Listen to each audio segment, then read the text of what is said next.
श्री कृष्ण गोविंद हरि मुरारी। हे नाथ नारायण वासुदेव। श्री कृष्ण गोविंद हरि मुरारी। हे नाथ नारायण वासुदेव। सच्चिदानंद रूपाय विश्वोत्पत्त्यादि Hathaway तापत्रय विनाशाय श्री कृष्णाय वयं नमः। सच्चित आनंद स्वरूप परमात्मा जो सृष्टि के उत्पत्ति पालन और संहार करता है तथा जीवों के आध्यात्मिक आदि दैविक आदि भौतिक तापों को नष्ट करने वाले हैं, अर्थात जीवों के मानसिक शारीरिक और भौतिक दुखों को दूर करने वाले हैं, उन श्री कृष्ण भगवान को हम नमस्कार करते हैं। श्री कृष्ण गोविंद हरे मुरारी। हे नाथ नारायण वासुदेव। श्रीमद्भागवत चतुर्थ स्कंद अथाष्टमोऽध्यायः। मैत्रेय उवाच सनकाद्या नारदश्च ऋषभुर्हंसोरुणिर्यति नैते गृहान् ब्रह्मसुता यावर्षन्नूर्ध्वरेत सः मृषा धर्मस्य भार्यासीद्दम्भं मायां च शत्रुहन् असूत मिथुनं तत्तु निर्ऋतिर्जगृहे प्रजः। ध्रुव का वनगमन।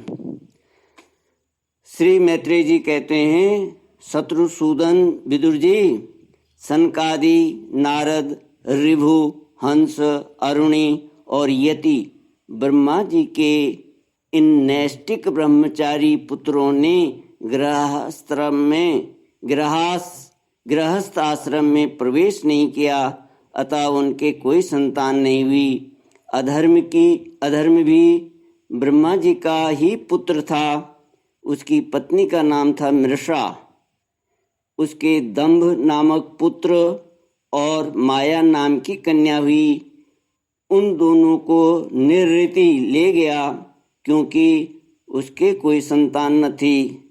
दंभ और माया से लोह और निकृति शठता का जन्म हुआ। उनसे क्रोध और हिंसा तथा उनसे कली कलह और उसकी बहन दुरुक्ति माने गाली उत्पन्न हुए। साधु शिरोमणि फिर दुरुक्ति से कली ने भय और मृत्यु को उत्पन्न किया तथा उन दोनों के संयोग से यातना और निरय माने नरक का जोड़ा उत्पन्न हुआ। निष्पाप विदुर जी, इस प्रकार मैंने संक्षेप से तुम्हें प्रलय का कारण रूप यह अधर्म का वंश सुनाया। यह अधर्म का त्याग कराकर पुण्य संपादन में हेतु बनता है। अतएव इसका वर्णन 3 बार सुनकर मनुष्य अपने मन की मलिनता दूर कर देता है। कुरुनंदन, अब मैं श्रीहरि के अंश ब्रह्मा जी के अंश से उत्पन्न हुए पवित्र कीर्ति महाराज स्वयंभुव मनु के पुत्रों के वंश का वर्णन सुनाता हूँ। महारानी शतरूपा और उनके पति स्वयंभुव मनु से प्रियव्रत और उत्तानपाद ये 2 पुत्र हुए। भगवान वासुदेव की कला से उत्पन्न होने के कारण ये दोनों संसार की रक्षा में तत्पर रहते थे। उत्तानपाद के सुनीति और सुरुचि नाम की 2 पत्नियां थी। उनमें सुरुचि राजा को अधिक प्रिय थी। सुनीति, जिसका पुत्र ध्रुव था, उन्हें वैसी प्रिय नहीं थी। एक दिन राजा उत्तानपाद सुरुचि के पुत्र उत्तम को गोद में बैठाकर प्यार कर रहे थे। उसी समय ध्रुव ने भी गोद में बैठना चाहा, परंतु राजा ने उसका स्वागत नहीं किया। उस समय घमंड से भरी हुई सुरुचि ने अपनी सौत के पुत्र को ध्रुव को महाराज की गोद में आने का यत्न करते देख उनके सामने ही उससे डाह भरे शब्दों में कहा, बच्चे, तू राज सिंहासन पर बैठने का अधिकारी नहीं है। तू भी राजा का ही बेटा है। इससे क्या हुआ? तुझको मैंने तो अपनी कोख में नहीं धारण किया। तू अभी नादान है। तुझे पता नहीं है कि तूने किसी दूसरी स्त्री के गर्भ से जन्म लिया है, तभी तो ऐसे दुर्लभ विषय की इच्छा कर रहा है। यदि तुझे राज सिंहासन की इच्छा है तो तपस्या करके परम पुरुष श्री नारायण की आराधना कर और उनकी कृपा से मेरे गर्भ में आकर जन्म ले। श्री कृष्ण गोविंद हरे मुरारी, हे नाथ नारायण वासुदेव। मैत्रेय उवाच मातु सपत्न्या सदुरुक्ति विद्धः स्वसन् रुषा दण्डहतो यथा हित्वा मिषन्तं पितरं सन्नवाचं जगाम मातु प्ररुदन् सकाशम।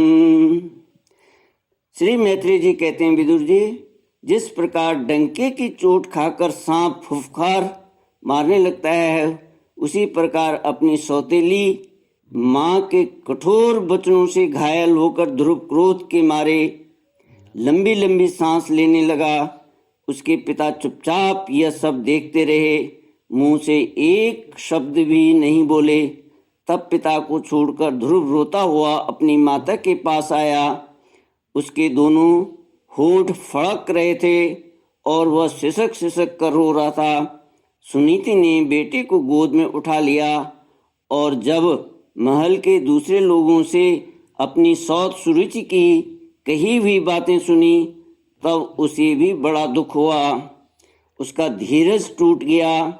वह दावानल से जली हुई बेल के समान शोक के संतप्त होकर मुरझा गई तथा विलाप करने लगी। सौत की बातें याद आने से उसके कमल सरीखे नेत्रों में आंसू भर आए। उस बेचारी को अपने दुख पारावार का कहीं अंत नहीं दिखाई देता था। उसने गहरी सांस लेकर ध्रुव से कहा, बेटा, तू दूसरों के लिए किसी प्रकार के अमंगल की कामना मत कर। जो मनुष्य दूसरों को दुख देता है उसे स्वयं ही उसका फल भोगना पड़ता है। सुरुचि ने जो कुछ कहा है ठीक ही है, क्योंकि महाराज को मुझे पत्नी तो क्या दासी स्वीकार करने में भी लज्जा आती है।